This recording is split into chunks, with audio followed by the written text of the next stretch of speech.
This is a volt stick, and it could kill you.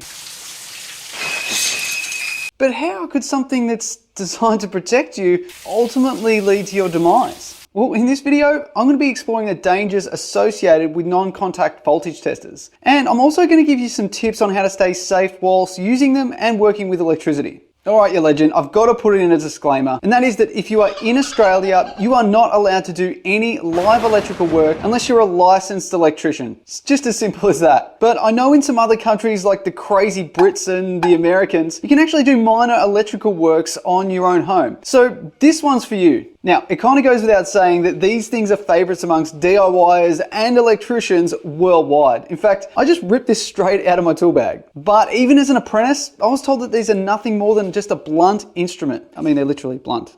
You know what I mean. I mean, you don't have to go far on electrical forums where people are calling these things destics and widowmakers. But how can such an innovative technology get such bad press? So I think to understand the dangers, you actually need to know how they work. Now, there are a ton of different brands out there. I've got two. One here is the Volt Stick, and then another one that's always on is the Prolog. And if it does that, throw it out. I actually need that.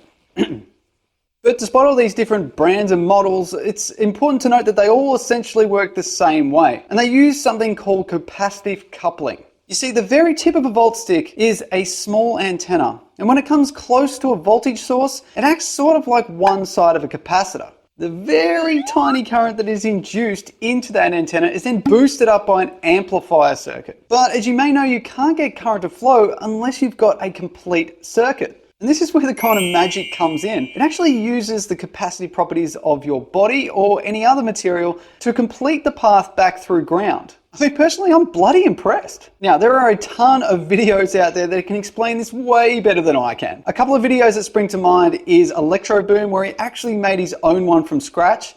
And then also BigCliveDotCom, where he took a volt stick and ripped it apart and recreated it. I'll leave a link to those videos in the description below. All right, so now you know how it works. I'm wondering if you can pick up on any of the dangers. Well, the first one is batteries. Now, because these are battery powered, of course you can have very little voltage or no voltage at all. This as a result is unable to power the circuit and can give you some false positives. Now, as good as a volt stick is, it doesn't actually indicate to you whether there is any power on, or if you've got low voltage on your batteries. That's why some people prefer some of the ones where you can turn on. This one, as crappy as it is, actually has an on-off switch. And you can see it's broken because it comes up straight away. There are many other offerings out there that actually have an on-off button. Now, this can also be problematic because if the switch itself fails, just like we can see in this recall, then you can have an issue where people think that the power is off. I mean, you can't win. Now, the second one's a little less obvious. As the volt stick relies on a return path to ground or earth, it means that if you've got a high impedance throughout your body or whatever you're standing on, it may not give you a positive reading. A good example of this is when you might be up an insulated ladder or in the roof where the path to ground just isn't that great. And I can actually demonstrate how this works using a really simple power board and this leftover overload that I destroyed the other day in a video. It was fun. Check it out. So as you can see, as I test across the top of this power board, I could pick up the active pretty much anywhere. But if I set this up on top of this overload, get a signal, and then touch and let it go, there's simply too much impedance through the body of the destroyed overload for it to get a path to ground.